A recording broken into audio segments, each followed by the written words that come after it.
Hello students, good morning. कैसे हैं आप सभी? उम्मीद करता हूँ अच्छे होंगे।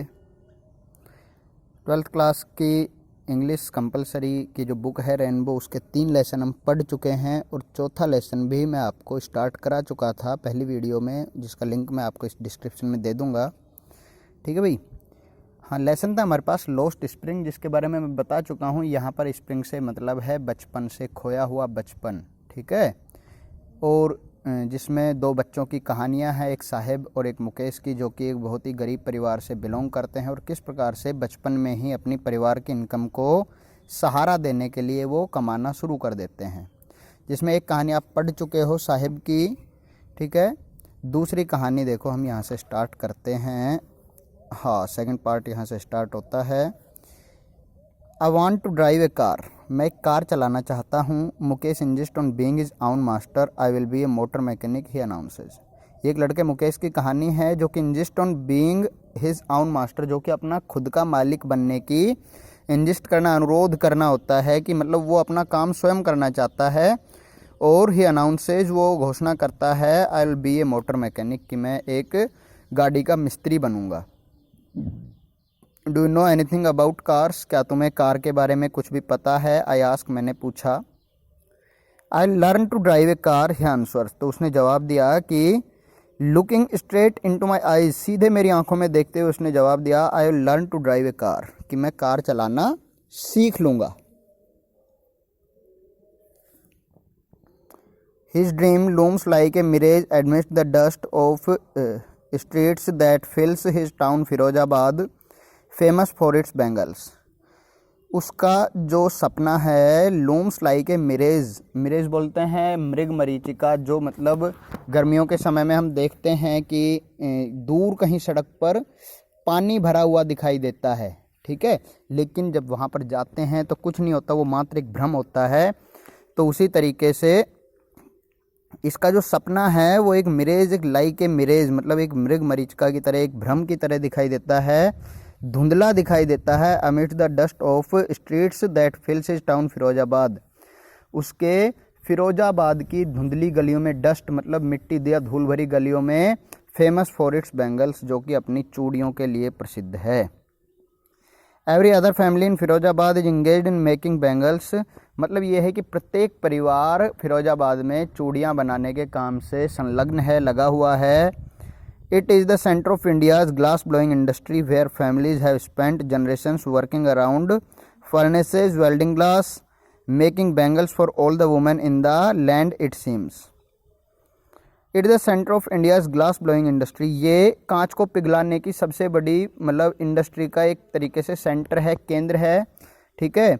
और where families have spent generations working around furnaces, जहाँ पर परिवारों ने बहुत सारी जनरेशन, अपनी कई पीढ़ियां लगा दी है यहाँ पर भट्टियों के किनारे काम करते करते। वेल्डिंग ग्लास, कांच को जोड़ते हुए। Making bangles for all the women in the land, it seems, और ऐसा लगता है कि पृथ्वी पर जितनी भी औरतें हैं वहाँ सभी के लिए चूड़ियाँ बनाते बनाते इन्होंने अपना जीवन है वो अर्पित किया है। ठीक है। मतलब पूरा परिवार उनका इसी काम से जुड़ा हुआ है। Mukesh families among them, Mukesh का परिवार भी उनमें से एक है। None of them know that it is legal for children like him to work in the glass furnaces with high temperatures in dingy cells without air and light, that the law. देखो, मुकेश का परिवार भी उनमें से एक है, लेकिन none of them no, उनमें से कोई नहीं जानता, that is illegal for children to work like him to work in the glass furnaces, के उसके जैसे छोटे बच्चों के लिए ग्लास इंडस्ट्री में, कांच की फैक्ट्री में काम करना गैर कानूनी होता है। विद हाई टेम्परेचर, जहाँ पर अंधेरे कमरों में, ठीक है, डिंजी सेल्स, और विद हाई टेम्परेचर, अत्यधिक तापमान के साथ, and without air and light, और बिना हवा और बिना लाइट के, बिना प्रकाश के उन कमरों में काम करना इलीगल है। That the law if enforced could get him all those 20,000 children out of the hot furnaces where they slog their daylight hours. अगर कानून लगाया जाए तो लगभग 20,000 मुकेश जैसे बच्चों को उन भट्टियों से बाहर, मतलब उस काम से बाहर निकाला जा सकता है जहां पर वो अपने दिन के कई घंटे व्यतीत करते हैं। Oven lodging the brightness of their eyes, और प्राय वो अपनी आंखों की रोशनी को खो देते हैं। Mukesh eyes beam as he volunteers to take me home, Mukesh की आंखें चमक उठती है जब वो मुझे अपने घर ले जाने की इच्छा रखता है। एनी जंग बोलती है कि जब वो मुझे अपने घर ले जाने, घर पर घुमाने की इच्छा रखता है तो उसकी आंखों में एक चमक होती है।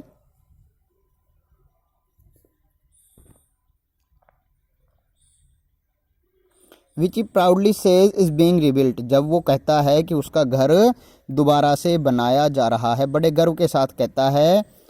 We walk down stinking lanes choked with garbage, past homes that remain hovels with crumbling walls, wobbly doors, no windows, crowded with families of humans and animals coexisting in a primeval state.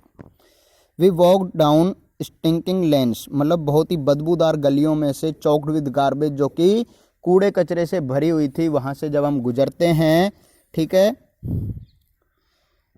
Past Holmes, पुराने घर हैं, that remain hovels with crumbling walls, जो मात्र अब खंडर बच गए हैं, धराती हुई या झरझराती हुई उसकी दीवारें हैं। वोबली डोर्स, बिल्कुल दरवाजे हैं वो, मतलब उसके फिक्स नहीं हैं। नो विंडोज़, कोई खिड़कियां नहीं है। And crowded with families of humans and animals coexisting in a primal state, और जो कि एक प्राइमल स्टेट मतलब प्राचीन तरीके से को एग्जिस्टिंग, एक साथ रह रहे परिवार हैं वहाँ पे, जिनमें परिवार आदमियों के भी और पशुओं के भी, मतलब एक ही घर में। He stops at the door of one such house, वो इसी प्रकार के घर के सामने रुकता है। बैंक से wobbly iron door with his foot, अपने पैर से एक लोहे के दरवाजे को ठोकर मारता है या खोलता है। एंड पुशेज इट ओपन, और उसको खोल देता है। We enter a half built shack, हम एक आधी बनी हुई झोंपड़ी में अंदर प्रवेश करते हैं। In one part of it, इसके एक हिस्से में, thatched with dead grass is a firewood stove over which sits a large vessel of sizzling spinach leaves, उसके एक हिस्से में घास का ढेर है और वहाँ पर एक स्टोव रखा हुआ है, और जिसमें एक बड़े बर्तन के अंदर उबलने के लिए स्पिनच लीव्स मतलब पालक की पत्तियाँ वहाँ पर रखी हुई है, सिजलिंग के लिए, उबलते हुए। On the ground in large aluminium platters are more chopped vegetables, और ज़मीन पर या फर्श पर बड़े एल्यूमिनियम के परात में या पराती में more chopped vegetables, बहुत सारी और भी सब्जियां कटी हुई रखी हैं। A frail young woman is cooking the evening meal for the whole family, एक कमज़ोर सी युवा औरत पूरे परिवार के लिए शाम का भोजन तैयार कर रही है। Though eyes filled with smoke she smiles, through eyes filled with smoke, धुएं भरी आँखों से, उसकी आंखों में धुआं भरा हुआ है लेकिन फिर भी वो मेरी तरफ मुस्कुराती है। She is the wife of Mukesh elder brother, वो मुकेश के बड़े भाई की पत्नी है। Not much older in years she has begun to command respect as a bahu, the daughter in law of the house, उम्र में ज़्यादा नहीं होने के बावजूद भी उसने घर में अपना मतलब घर में कमांड करना मतलब घर को संभाल लिया है उसने, as a daughter in law, एक बहू के रूप में, ठीक है, पुत्रवधू के रूप में।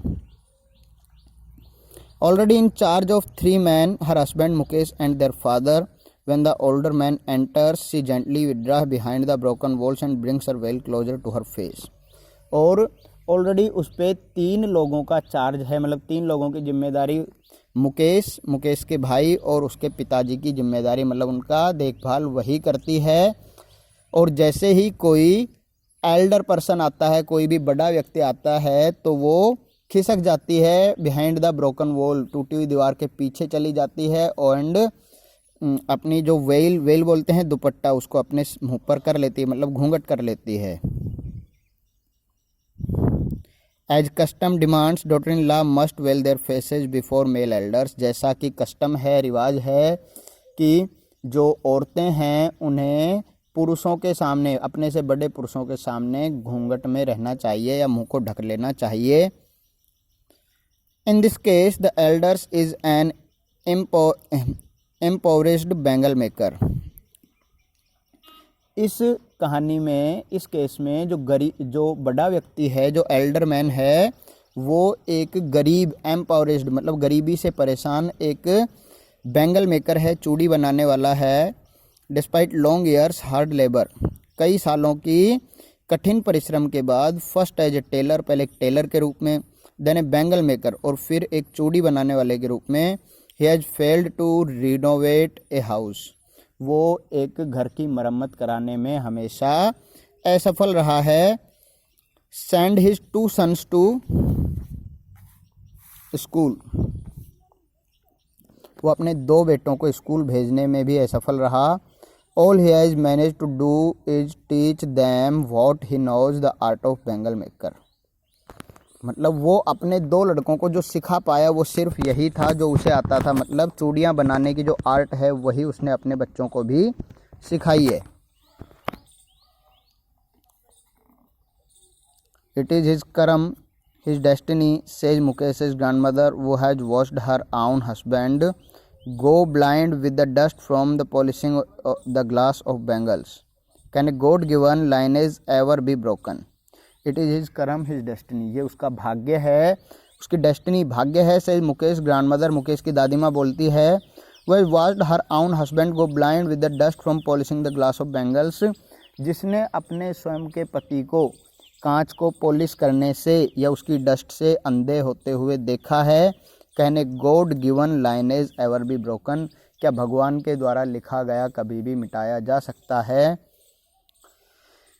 सी इम्प्लाइज, वह कहती है, born in the caste of bangle makers they have seen nothing but bangles, चूड़ियाँ बनाने वालों की कास्ट में जन्म लेकर उन्होंने कुछ नहीं देखा सिर्फ चूड़ियों के अलावा, मतलब वो सिर्फ चूड़ियाँ बनाने का ही काम जानते हैं। In the house, in the yard, in every other house, every other yard, every street in Firozabad, प्रत्येक घर में, आंगन में या किसी अन्य घर में, फिरोजाबाद में जहाँ भी देखो सिर्फ उन्हें चूड़ियाँ ही देखने को मिलती है। स्पायरल्स ऑफ बैंगल्स, चूड़ियों के घेरे हैं। Sunny gold, paddy green, royal blue, pink, purple, every colour born out of the 7 colours of the rainbow, मतलब रेनबो के जितने भी 7 कलर हैं उनसे जितने भी कलर बनते हैं, इंद्रधनुष के जितने भी कलर हैं उनसे जितने भी कलर बनते हैं, चाहे वो पैडी ग्रीन है, धान जैसा हरा रंग है, चाहे वो सनी गोल्ड है, चाहे सुनहरा रंग है, ठीक है, या कोई भी ब्लू, पिंक, जो भी कलर है उन सब कलर की चूड़ियाँ वो बनाते हैं।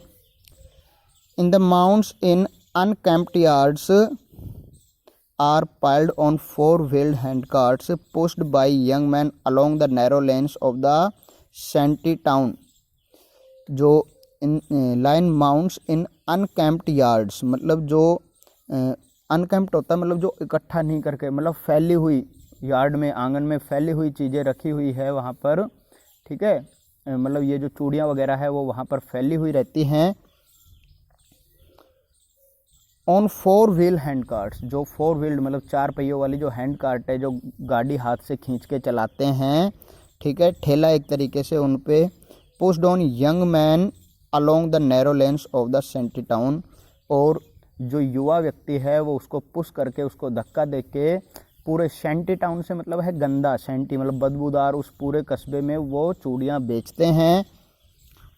एंड इन डार्क हटमेंट्स, और अंधेरे कमरों में, हटमेंट्स मतलब झोंपड़ियों में, अंधेरी जो झोंपड़ियां हैं, कमरे हैं।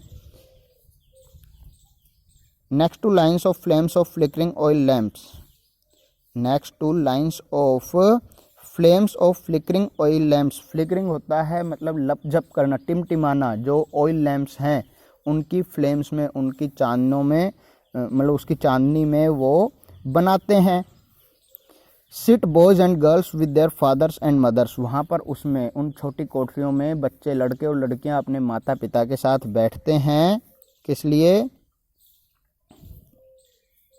Welding pieces of coloured glass into circles of bangles, जो कि कलर्ड ग्लास मतलब रंगीन जो कांच है उसके टुकड़ों को बैंगल के साइज़ में, मतलब चूड़ियों के साइज़ में उनको जोड़ते हैं। Their eyes are more adjusted to the dark than to the light outside, उनकी जो आँखें हैं वो अंधेरे में ज़्यादा अभ्यस्त हो गई है मतलब उजाले से ज़्यादा अंधेरे में अभ्यस्त हो गई है उनकी आंखें काम करने की। This is why they often end up losing their eyesight before they become adults. और यही एक कारण है कि वो प्रायः अपनी आँखों की रोशनी युवा होने से पहले ही खो देते हैं। Savita, a young girl in a drab pink dress, sits alongside an elderly woman soldering pieces of glass. Savita एक युवा लड़की है, इन ए ड्रैब पिंक ड्रेस, एक पुरानी सी गुलाबी ड्रेस पहन के, सिट्स अलोंगसाइड बगल में बैठी हुई है, an elderly woman soldering pieces of glass, एक लगभग बूढ़ी औरत के जो कि soldering pieces of iron glass, soldering pieces of glass जो कि कांच के टुकड़ों को जोड़ रही है। As her hands move mechanically like the tongs of a machine, उसके जो हाथ हैं वो बहुत ही अच्छे से काम करते हैं, मतलब मैकेनिकली एक मिस्त्री की तरह मूव करते हैं। Like the tongs of a machine, जैसे किसी मशीन का पुर्जा या चिमटा काम करता हो, इतने अच्छे से उसके हाथ काम करते हैं। I wonder if she knows the sanctity of the bangles she helps make, मुझे आश्चर्य होता है या मैं सोचती हूँ क्या सविता इस चीज़ की जो ये चूड़ियाँ वो बनाने में हेल्प करती है, इसकी सैंक्टिटी जो इसकी मतलब जो पवित्रता है इसके बारे में कुछ जानती है। It symbolise an Indian woman suhag, ये भारतीय औरत के एक सुहाग की निशानी होती है। ऑस्पिशियसनेस इन मैरिज, और शादी में पवित्रता की निशानी होती है। It will dawn on her suddenly one day when her head is draped with a red veil, her hands dyed red with henna and red bangles rolled out on to her wrist, ये उसको उस दिन समझ में आएगा अचानक से जिस दिन उसके सर को भी किसी वेल से ढक दिया जाएगा, मतलब किसी दुपट्टे से ढक दिया जाएगा, उसके हाथों में मेहंदी लगा दी जाएगी और उसके हाथों में लाल चूड़ियाँ पहना दी जाएगी, मतलब जिस दिन उसकी शादी होगी तब। She will then become a bride, और उस समय वो एक दुल्हन बन जाएगी। Like the old woman beside her who became one many years ago, she still has bangles on her wrist but no light in her eyes, उसी एक औरत की तरह जो उसके बगल में बैठी हुई है बूढ़ी औरत, उसकी तरह एक समय पहले मान लो कि कुछ साल पहले जब उसकी शादी हुई तो वो भी इसी तरीके से बनी होगी, जिसने she still has bangles on her wrist, उसके हाथ में उसकी कलाई पे अभी भी चूड़ियाँ थी। But no light in her eyes, लेकिन उसकी आँखों में अब रोशनी नहीं थी। एक वक्त शेर भर खाना भी नहीं खाया, she says in voice drained of Joy, वो बहुत ही दुख भरी आवाज़ में कहती है कि एक वक्त शेर भर खाना भी नहीं खाया, हमने पेट भरकर खाना भी कभी नहीं खाया है। She has not enjoyed even one full meal in her entire lifetime, उसने अपने पूरे जीवन काल में कभी भी पेट भरकर खाने का आनंद नहीं लिया। That's what she has reaped her husband an old man with a flowing beard says, ये that's what she has reaped, मतलब यही है जो उसने, वैसे रीप होते हैं काटना बोलते हैं कि जो हम जैसे बोलते हैं कि जो हमने किया उसका फल मिलना, ठीक है, कि यही है जो उसने अब तक कमाया है, इतना ही कमाया है। Her husband an old man with a flowing beard, एक उसका जो पति है वो बोलता है विद फ्लोइंग बियर्ड, बड़ी बड़ी दाढ़ी के साथ में। नो नथिंग एक्सेप्ट बैंगल्स, जो कि बैंगल के अलावा, चूड़ियाँ बनाने के अलावा कुछ नहीं जानता। All I have done is make a house for the family to live in, मैंने अपने पूरे जीवन काल में जो किया है वो यही है कि मैंने अपने परिवार को रहने के लिए एक घर बना दिया है। Hearing him one wonders if he has achieved what many have failed in their life time, उसको सुनकर लोगों को आश्चर्य हो सकता था क्योंकि ये एक ऐसी चीज़ थी जिसमें बहुत सारे लोग अपने पूरे जीवन काल में असफल रहते हैं मकान बनाने में। He has a roof over his head, उसके सर के ऊपर उसके पास छत थी, मकान थे। The cry of not having money to do anything except carry on the business of making bangles, not even enough to eat, rings in every home.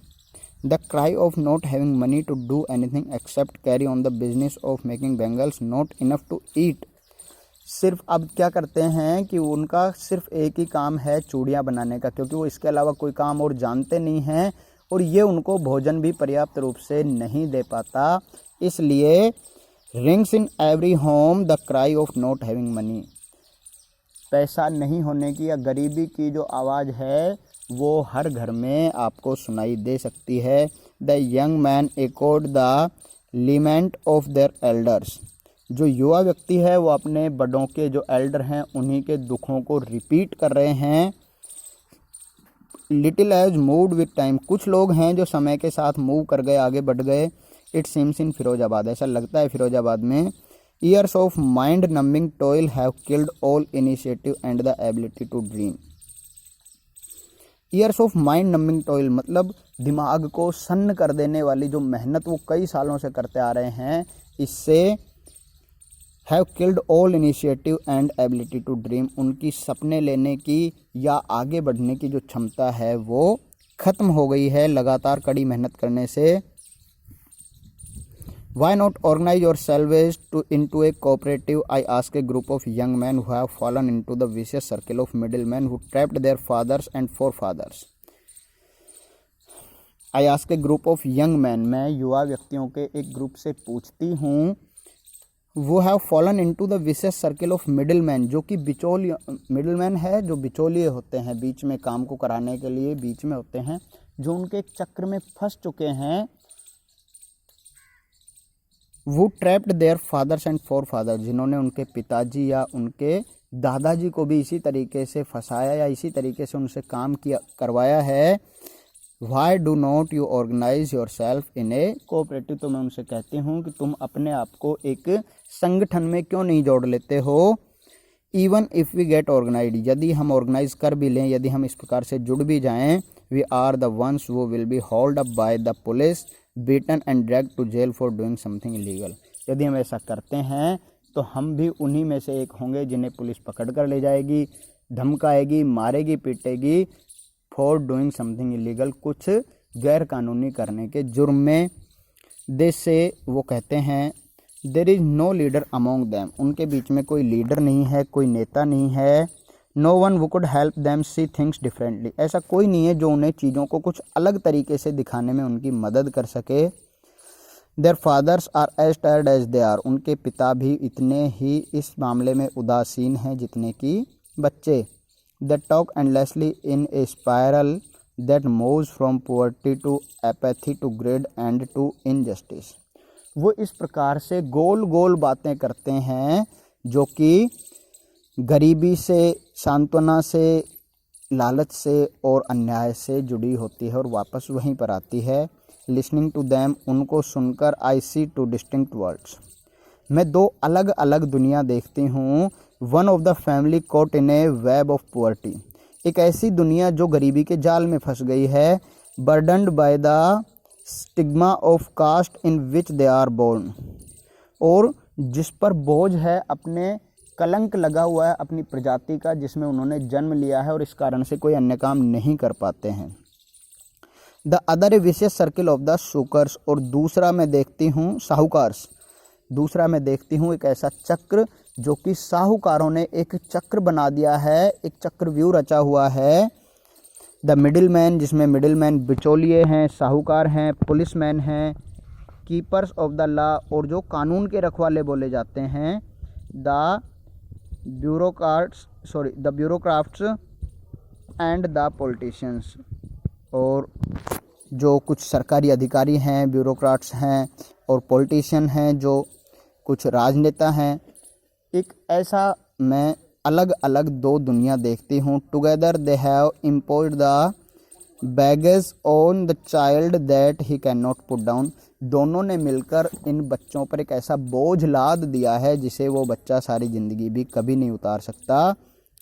Before he is aware he accepts it is naturally as his father, जब तक वो aware होता है, इस चीज़ से जागरूक होता है, तब तक वो इस चीज़ को अपने पिता की तरह स्वीकार कर चुका होता है। To do anything else would mean to dare, उसके लिए कुछ अलग करना मतलब बहुत ही साहस की बात होती है, कुछ अलग अगर वो करना चाहे तो। And daring is not part of his growing up, और साहस करना या हिम्मत करना उसका जो जीवन है या ग्रोइंग अप मतलब उसकी जो वृद्धि है उसका एक हिस्सा नहीं है। When I sense a flash of it in Mukesh I am cheered। जब मुझे इसकी थोड़ी सी चमक मुकेश में दिखाई देती है कि वो कुछ अलग करना चाहता है, I am cheered, तो मुझे खुशी होती है। I want to be a motor mechanic, he repeats। वो रिपीट करता है कि मैं एक मोटर मैकेनिक बनना चाहता हूँ। He will go to a garage and learn। वो कहता है कि मैं एक गैरेज में जाऊंगा और सीखूंगा, but the garage is long way from his home. लेकिन जो गैरेज है वो बहुत दूर है उसके घर से। आई विल वॉक, मैं पैदल जाऊंगा। ही इंजिस्ट, वो अनुरोध करता है या मतलब जोर देते हुए कहता है कि मैं पैदल जाऊंगा। Do you also dream of flying a plane. मैं उससे पूछती हूँ क्या तुम्हें प्लेन उड़ाने का भी तुम्हारा सपना है। ही सडनली साइलेंट, वह अचानक से चुप हो जाता है। नो, नहीं। ही सेज, वह कहता है, स्टेयरिंग एट द ग्राउंड, जमीन को घूरते हुए। In his small murmur there is an embarrassment that has not yet turn into regret. In his small murmur बोलते हैं मतलब धीरे धीरे फुसफुसाना, धीरे बोलना। वो जो धीरे धीरे बोलता है उसके अंदर एक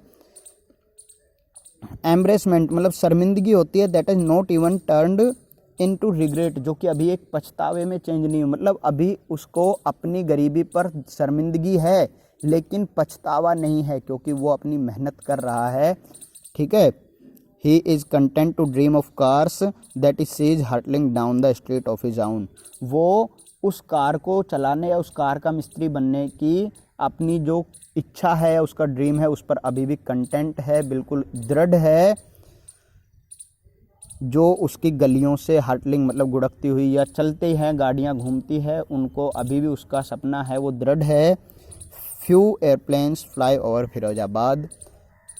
फिरोजाबाद के ऊपर से बहुत ही कम प्लेन उड़ते हैं। मतलब क्या है कि जिन चीज़ों से वो रिलेटेड है, जिनका वो एक तरीके से जिनको अफोर्ड कर सकता है, वहीं तक वो सपना देखता है। लेकिन इसमें एक अलग ये भी है कि वो अपने परिवार से अलग उठकर कुछ करने की कोशिश करता है। तो ये बहुत ही डेयरिंग मतलब बहुत ही साहस की बात है। ठीक है भाई, देखो 4 लेसन हो गए हैं। अब 4 या 1 लेसन और करा के मैं आपको PDF एक वीडियो के माध्यम से PDF पूरी दूंगा जिसमें क्वेश्चन आंसर होंगे आपके। ठीक है, तब तक आप पढ़ते रहो। धन्यवाद।